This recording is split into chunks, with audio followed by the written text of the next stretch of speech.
This side story jumps around quite a bit, so if you had some trouble following it, don't worry, because you're probably not alone. Thankfully, I'm here to put everything in its place, so if you enjoy this video, give it a like, if only because we're getting more Vildred lore, as well as a segue into what will undoubtedly lead us into episode 4. This is Ran's side story, Summer and Winter.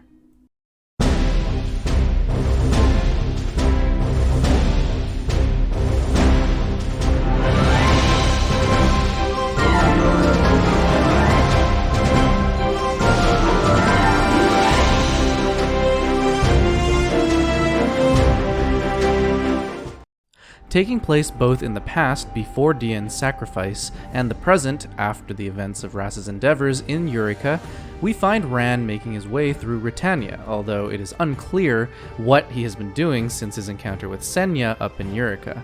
From what we can glean, he has traveled from the Eastern Empire in search of something or someone and made his way through Eurasia and Eureka, finally breaching Britannia. Again, this is all before Dian's sacrifice.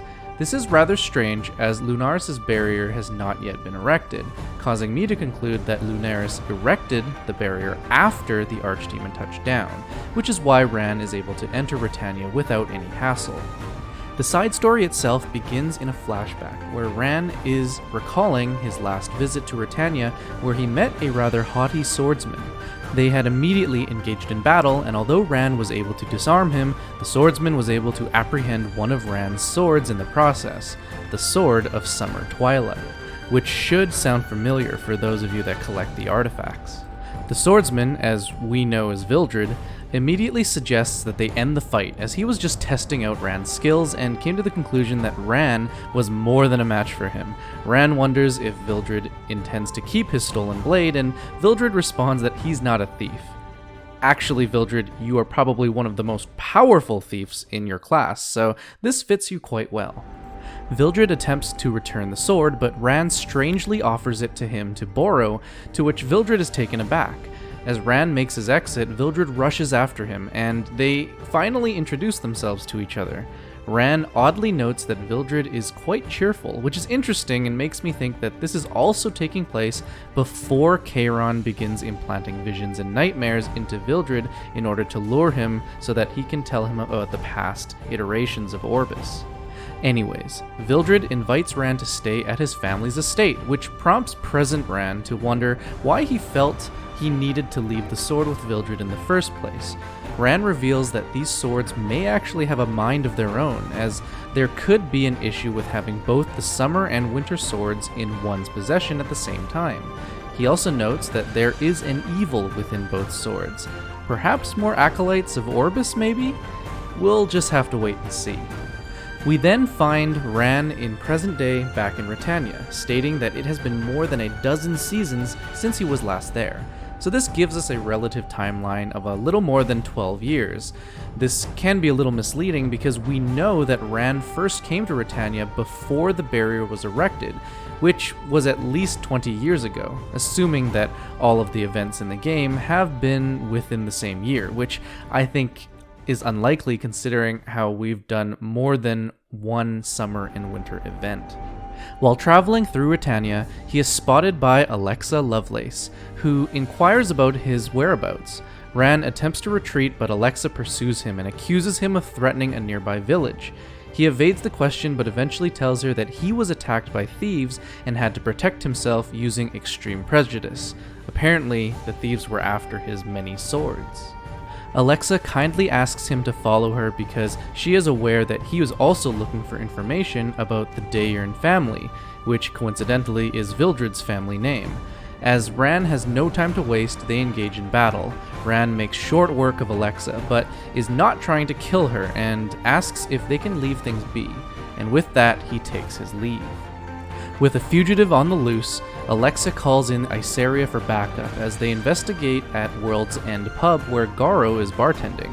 They ask him about Ran, and Garo remembers him from a long time ago, before Alexa was even born actually, which again adds evidence to the 20 plus years.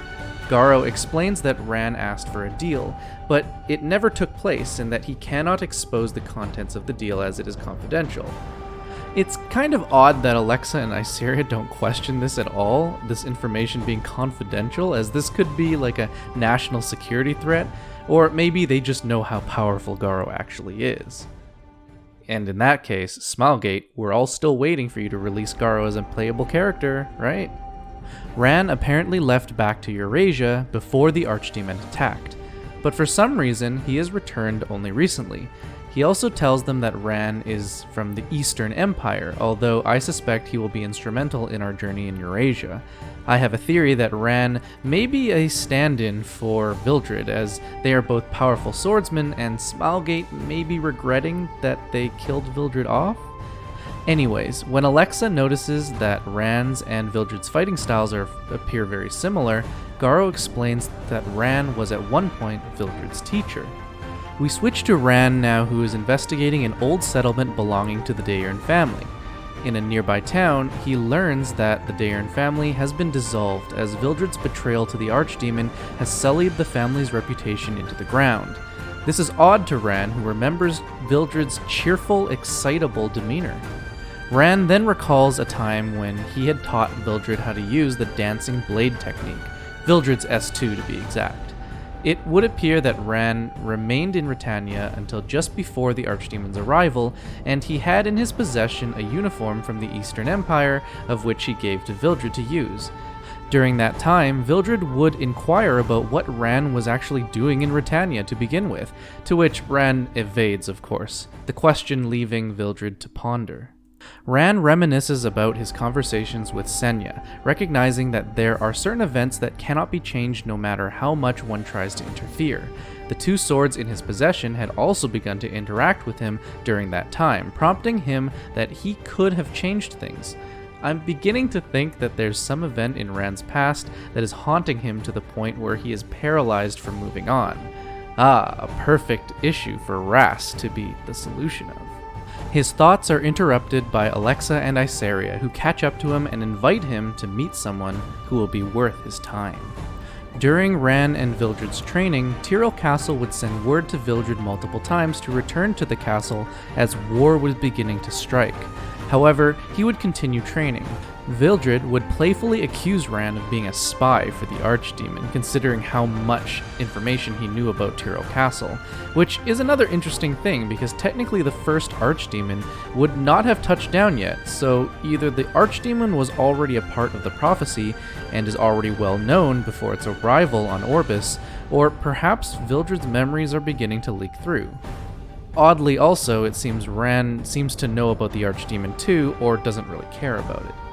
Knowing that this is most likely the last time they will be able to have an opportunity to spar once Vildred answers the call from Tyrell Castle, they fight one another one last time, leading to Vildred's defeat again.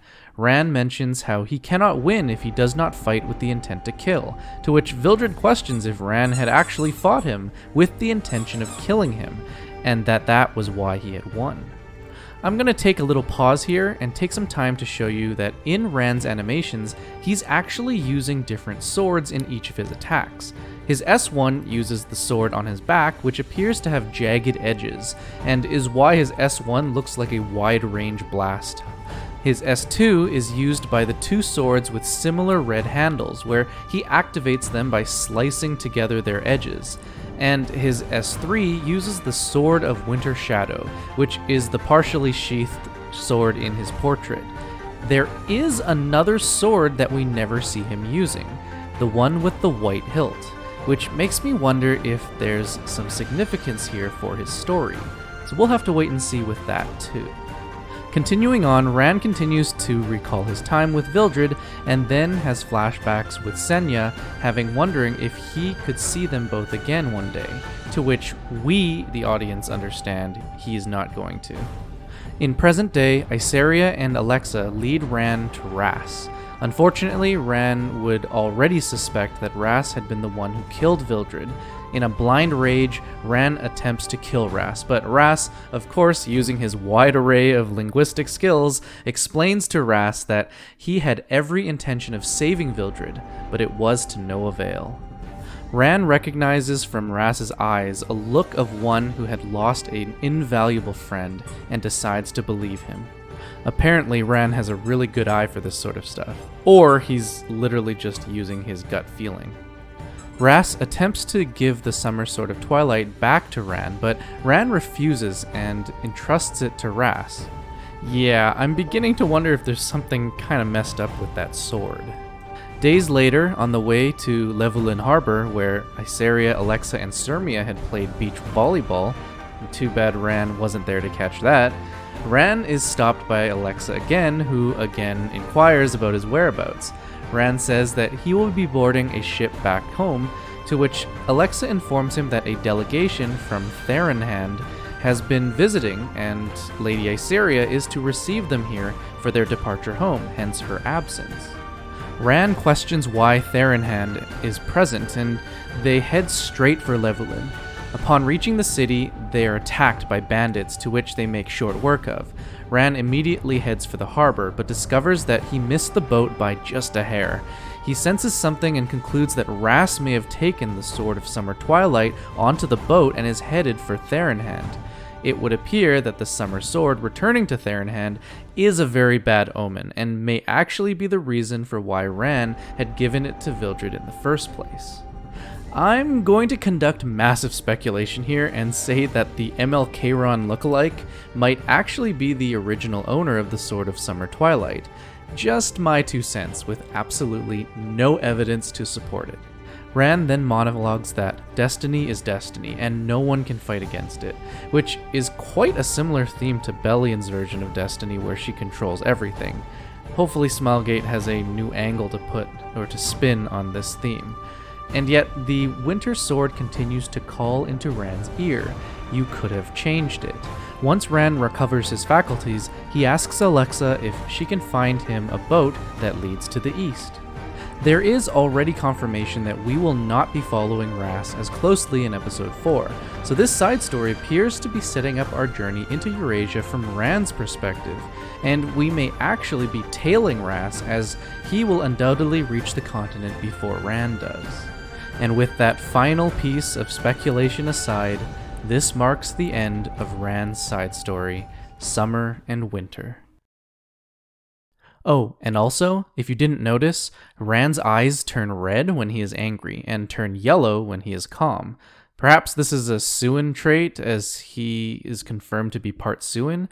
Anyways, like and subscribe for more, and I'll see you all in the next one. Keeper out.